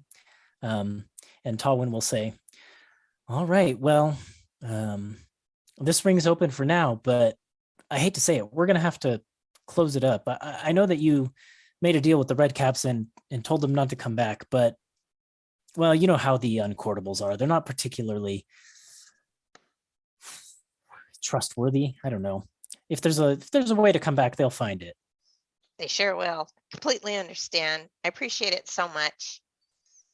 So if you need to come back, well, I guess find a way to give me a message. Otherwise, this path might be closed, is what I'm trying to say. That's very understandable, and I'll make it work. She nods. And Oda comes bearing your backpack, which is stuffed with as many pastries as it can carry. Also, Bandana has been fitted with a harness made by Very and Murdoch that has little pouches and things like that for carrying supplies.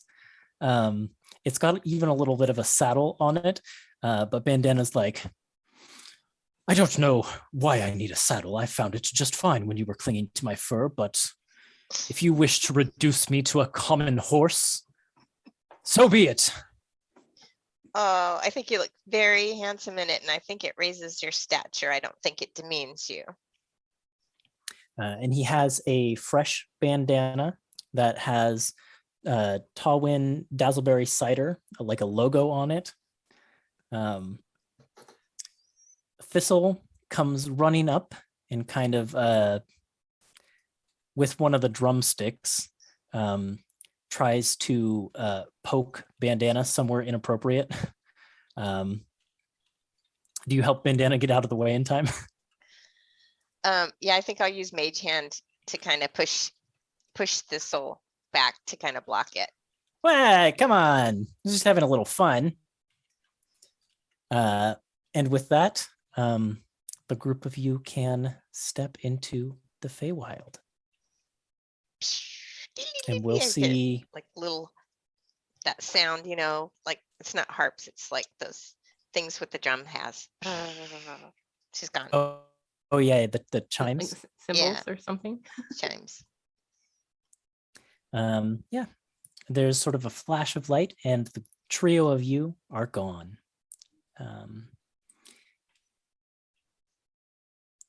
Back to the other group. Is there anything you want to spend your last few days traveling doing? Well, I'm just spoiling the crap out of Cupcake.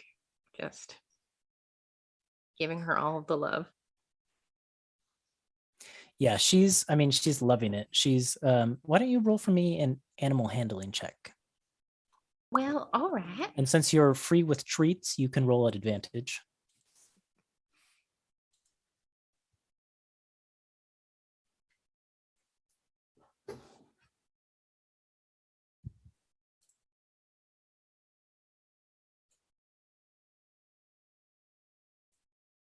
There's my mute button. Yeah, I rolled really well again. So that's 25. Okay. Yeah, you're making quick progress bonding Cupcake to you. It seems like she is very much latched on to Elwyn, and she started being a little bit protective of Elwyn as well. So like if she's in your lap and Vert comes over and sits nearby, she will go and like nip at Vert a little bit. That's hilarious. Just makes this little growl noise. Glad you're amused by this. Well, you just have to be a little bit more affectionate with her. That's all. Ver just kind of like gives Cupcake a look and just sits a little bit further away. Oh, come over here. I realize that you don't have a lot of experience with pets. Come here. Here, try giving her this little piece of jerky. When Vert moved away, she looked very smug. Vert will just roll his eyes and then try and give the jerky to Cupcake. Yeah, she sniffs at it. Can you make an animal handling check? Watch this get a natural 1. I cast guidance on him. Watch it be a natural 2. It's not great. It is 11. Did you roll that 11. d4? I did. I had an 8 and a 1 plus 2. Cupcake sniffs at your fingers. She sniffs at the treat. She kind of gives you a side eye and snatches the treat and then darts back. Yeah. It's obvious that Vert wasn't putting a whole lot of effort into trying to, put a favorable impression onto Cupcake right there either. He's just like, here, I guess. Let me check the box. Now it's Elwyn's turn to roll her eyes. Yeah. But yeah, otherwise, I think, do we run into any like towns or anything along the way, or?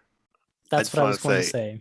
I just want to say that Ember's favorite game with Cupcake is to like snatch a bug out of the air Mm. and like dangle it right in front of Cupcake, trying to get her to jump a little bit, like a few times before finally relenting and giving her the treat. Yeah, she's still a little too young to get any sort of lift with her wings, but she does. Mhm. She like jumps for it. Mhm. She's even taken to like trying to stick out her tongue to get it. Yeah. Yeah, you do pass through a few towns as you go further north. And you start to hear more and more of the same sort of thing, like that the area around Amberhearth is in a little bit of plight. And if you want to dig into that, Yeah, you could roll that's kind of what I was hoping for. investigation or persuasion Okay. or Can I help? sure. Ooh. All right. I will take that help. You said investigation or oh, that's pretty good. Well, they are the same. So that is 23. That's really And good. let's make that one persuasion. You in one of these towns. So as you were asking around, one of the towns that you stop in, there's not a lot of information. It's more of the same sort of vague. We hear bad things. People have had to evacuate. But you get to a town where there's an actual group of refugees from Amberhearth.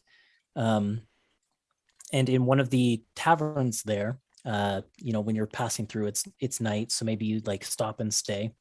You encounter what appears to be a dwarven man, but he's got kind of like a grayish, purplish, almost bluish skin cast, and like stark white beard and kind of like crazy hair. He's an older dwarf, lots of wrinkles, and he's kind of sitting at one of these tables in this bar, and you've been directed to him because the bartender says that he came into town with a group of refugees from Amberhearth. And apparently his name is Dworic Undercrag. Okay. So yeah, I would introduce myself as Cole Coldlake to him and ask him if he can explain the situation to me. What? Who wants to know? Cole Coldlake? Never heard of you. That's fine, friend. We're just heading that way, and I want to know what we're getting ourselves into. Well, my advice: don't head that way. Well, thanks for your advice, but we have business up there that we need to. It's very important that we go up there. Yeah, he he's holding, like, he's got a mug and he kind of takes a big drink of it and like makes a show of like it's empty now and sets it on the table, Yeah, and I'll just very kindly take it for him and get him a refill. And then I'll grab another one and add it as well, and then just kind of raise my Yeah. eyebrows at him and say, like, satisfied. There's a little thing on the table of, it's like a little bowl of like peanuts and stuff like that, and he kind of grabs one of them and he looks at it dissatisfiedly, kind of cracks it and kind of groans as he eats one of the nut that's inside the shell. I'll like push the mug towards him back. How about you start, and then we'll see about filling you up. All right. And kind of pulls the mug over, takes a big sip, drains like half of the first mug. Well, like I said, if I were you, I wouldn't go that direction. But if you insist, be prepared for winds. Winds like you would not believe. Kind that'll blow down your house and throw the roof off and send it miles away, out into the hills. I see. And as if that weren't bad enough, we've got a bit of a pest problem too. What kind of pests? Takes another big sip. I'm gonna say this, and I need you to believe me because it's true. I wouldn't utter a lie about this, but giant ants, ants the size of well, you or me, huge things, mandibles like you wouldn't believe. He said the magic word. I'm gonna roll insight. Not necessarily I don't believe him, but like, is he like being dramatic, overly dramatic Oh about yeah, these sure, things? sure. Okay. Hmm. So let me just roll real quick here. Oh, okay, that's not bad. That is 17. Okay.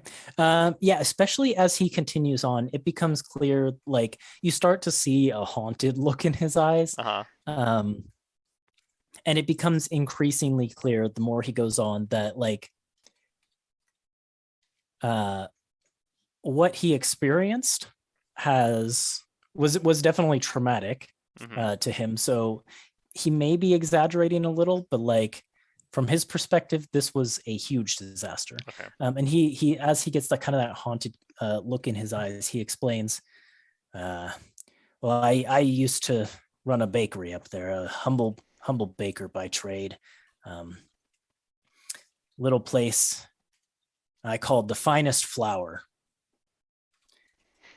Um, It's a good name. It wasn't much, but the people of Amberhearth, they came and they enjoyed the pastries I made, and that was good enough for me.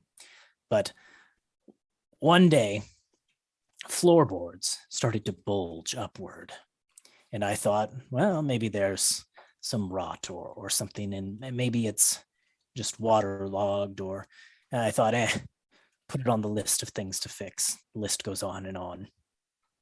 Didn't think much of it. Another day, I come back down into the tavern, the tap room, or not the tap room. He's a baker, not a tavern owner. Come back down into my kitchen, and well, the floorboards have been pushed up to the point of cracking.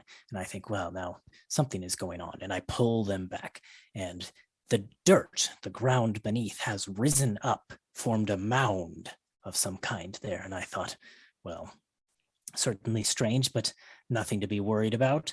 I'll put it on the list and I'll come back to it. But another couple days go by, and the mound begins to jut up out of the floor, pushing back more and more boards until the thing is, well, it's as tall as you or me. And one day, the top of it opened, and that's when the winds came out. And I'm not exaggerating. Now, the whole roof didn't fly off, mind you, but parts of it did. And it certainly knocked out the windows. I'm talking, it was like a tornado erupting from the ground. And after it came the ants, and they began to pick and tear apart my little bakery, going for the food and the wood and the metal and anything they could find. And they would trail one by one, carrying the stuff downward back into this hole. And it wasn't just me. This event began to happen all over town. At first, I went over to my cousin's house and said, can I stay here while we sort out this problem with the ants and the wind? But in the center of town, a big mound erupted, and more of these things began to pour out until they were overwhelming the town. And these winds, it's horrible. It's they'll lift you up off your feet if you're not careful. Yeah, and since he's so food motivated, as he's like telling stories, and he's like, if he's like eyeing things that he wants, I'll just like grab it for him and like feed him. But is he suggesting that the winds also came out of the like anthill or whatever? Yeah, it sounds Okay. like these mounds began to push up, and the first thing that happened when like the hole opened up in the top of each of these mounds is like this massive wind began to erupt out of it, and then eventually these ants climbed out too. So also on a side note, when Critical Role or D&D Beyond decided to do an ant NATO, that was your idea. Yes. When the Ant NATO module releases, yes, just know that they saw it here first. They took it from you, just like all the others. Yes. Yeah. Yeah. So, have I ever heard of anything like this before? Roll a nature check. Kind of just a really obscure thing. Let's see. Certainly an odd scenario. Oof. That's not bad. 19 actually. I didn't realize I had a +4 to nature, so. I mean, you probably knew that giant ants exist. They Mhm. don't live near Vogma because it's too hot. And so yeah, I mean, you probably would know they live in areas like Ardelir, but they aren't really like a problem for people most of the time. Like these colonies erupt in like unpopulated areas, things like that most of the time. And if they do erupt within populated areas, usually like the wardens, or I guess back when Ardelir was its own state, like their soldiers would come in and deal with them. But this person probably goes on and says, and then of course we sent for more wardens to come in and support us, but useless louts, no one's come. So has the entire town been evacuated at this point?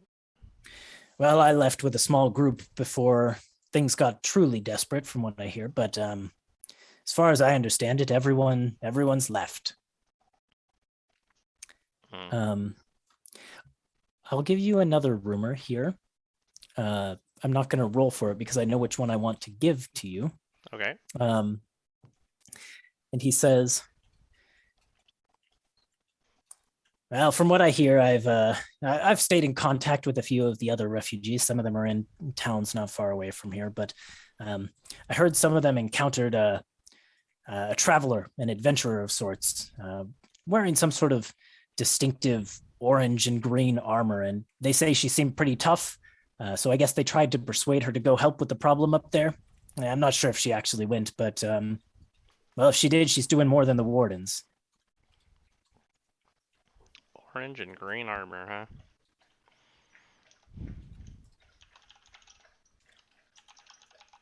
That's what I was told.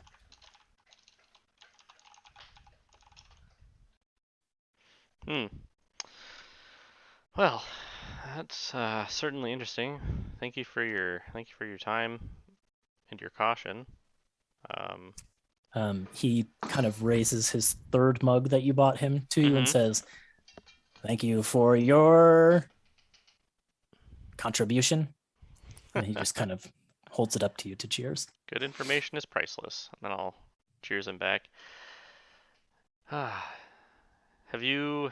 anyone had any luck or any experience with, dealing with this threat at all, or is it all just kind of going up to hell right now? He shrugs. As far as I know, everything is going to hell. Okay. In a handbasket. Well, I guess maybe we'll see what we can do up there, but yeah, I appreciate the heads up. And from there, I guess, yeah. Unless he had any other closing remarks. Nope. Coco would find his way back and let everybody know about giant ants and heavy winds coming out of the anthills. Great. I can't believe our keep is already infested. Yeah, right. It's not even our fault. It explains why Squall was so willing to part with it, right? Yeah, I suppose so. Not that he knew. I can't remember if he knew that there were problems at that point, but Who's to say? Yeah, who's to say? Sure enough, as you begin to travel northward, the last leg of your journey, you do begin to notice increasing wind patterns. Sort of as you're crossing these grassy plains, the tall field grasses, you can see the winds at sometimes begin to get strong enough to totally blow down some of these tall field grasses. And as you get closer and closer to Amberhearth, it gets to the point where like you have to take the cover off of your wagon because it is just getting blown. Your wagon is like starting to get blown off course. It's messing with the horses as they're trying to pull forward. You're having to like keep your heads bowed and your eyes kind of squinted against the wind. And eventually you crest the final hill to Amberhearth. Let me just look at my notes here.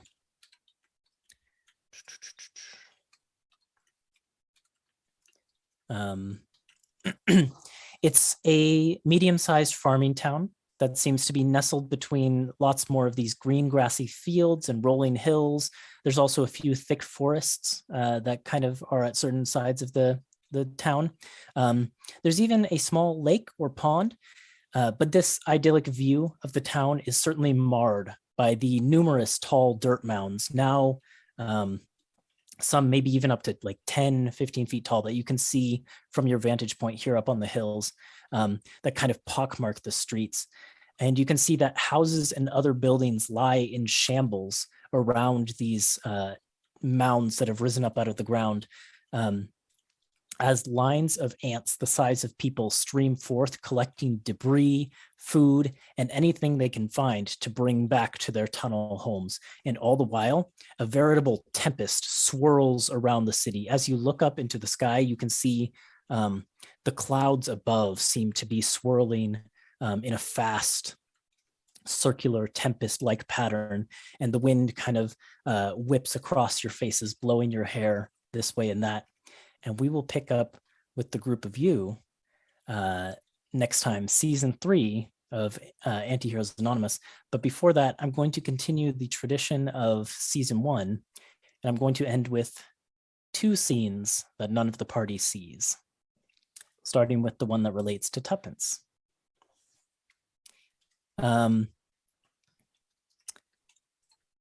Somewhere in an unknown location, there is a decrepit pixie-sized room inhabited currently by a single individual. And this individual is surrounded by sheets of paper that are just littered all over the room, covered in notes, music notes, just pages and pages of sheet music. And the single individual, the single occupant of the room, is this pixie that we've seen before that resembles Tuppence, but kind of has the dark streak in the hair and wears the darker clothing, darker makeup and things like that. And she's writing furiously, passionately on a piece of paper at a desk with a kind of a cracked mirror.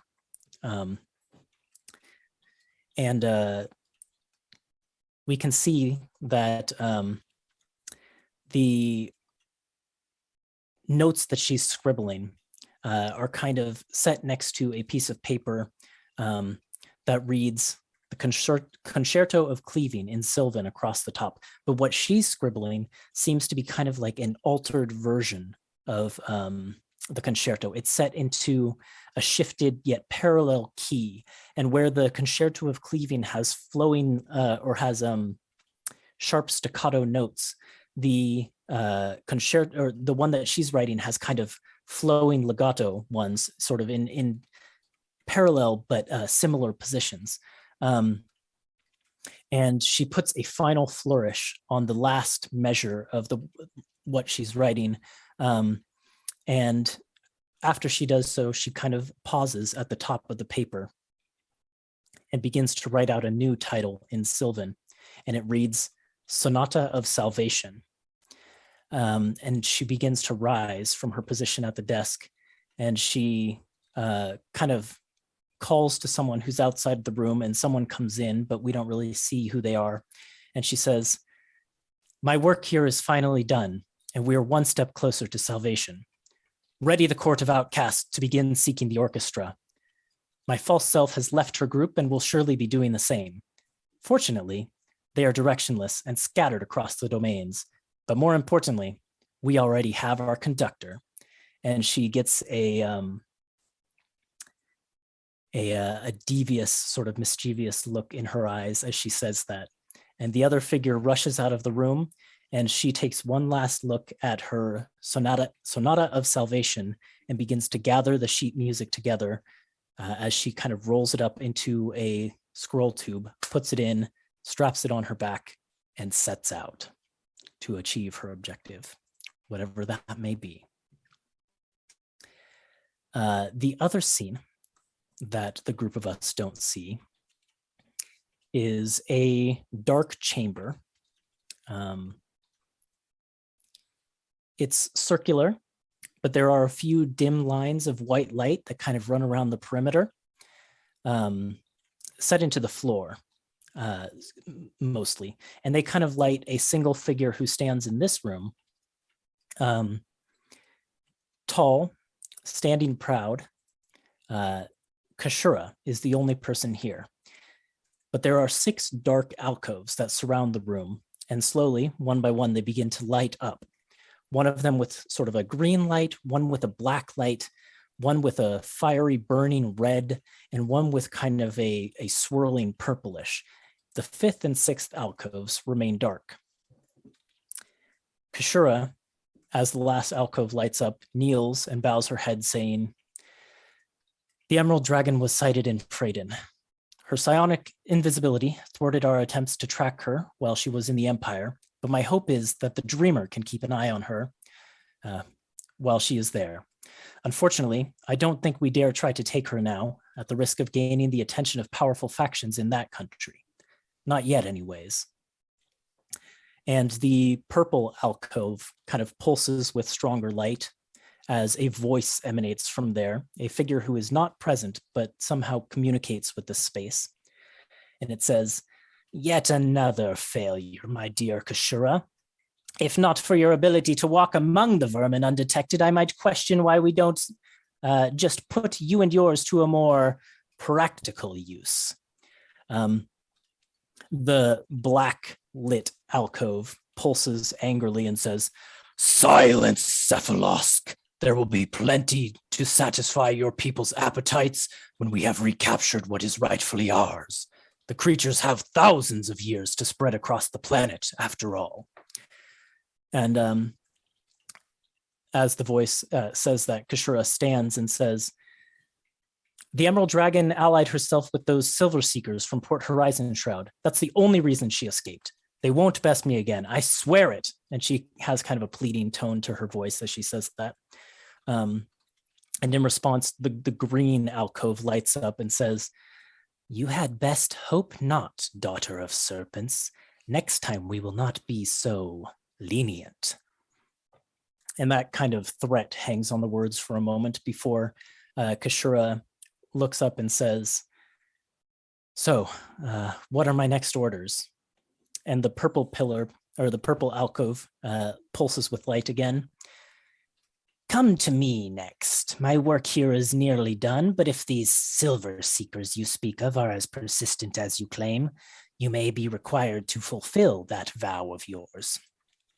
And almost before that voice can finish speaking, the red pillar flares with like a fiery red light, and it says, "How much longer must we hide behind these hidden plots and schemes? My people and I grow impatient to reclaim our homeland, Astoria. We were promised glorious battles, and we will not wait forever. If I must, I will burn their civilizations to the ground all by myself." And the green alcove lights in response. "Patience, O fiery one.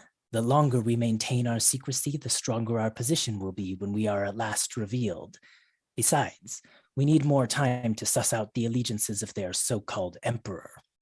He could be a powerful ally if we can entice him to our cause, but he may destroy us if not approached with caution." And with a sort of loud rumbling rumble, the black light fades as whatever person was speaking from there leaves the conversation. The purplish light is the next to fade as the speaker there mumbles something about needing to return to their work. And finally, the green light speaks. At this point, pretty much, I think, speaking only to the blacklit alcove and Kashura, and says, "Perhaps we have been too focused on making allies below, and it is time that we made contact with the Emperor. Surely he knows of our league by now. Whether he is interested in joining or not, I'm certain he will be expecting an invitation. And on that note, we will close season 3 of Antiheroes Anonymous. Thank you all for watching. Thank you to the group of you for playing. And yeah, we'll be back with more of this at some point in the future. But before that, we're going to switch over to our other campaign, Antiheroes in Exandria, which Kay is running. Like I mentioned in the announcements, there might be some wishy-washy schedule for the next couple of weeks before we switch back over to Antiheroes in Exandria. So just keep an eye on our Twitter. We'll try to post there about what's going on. Yeah. More of this later. Stay tuned. Bye. Bye. Bye. Bye. Bye.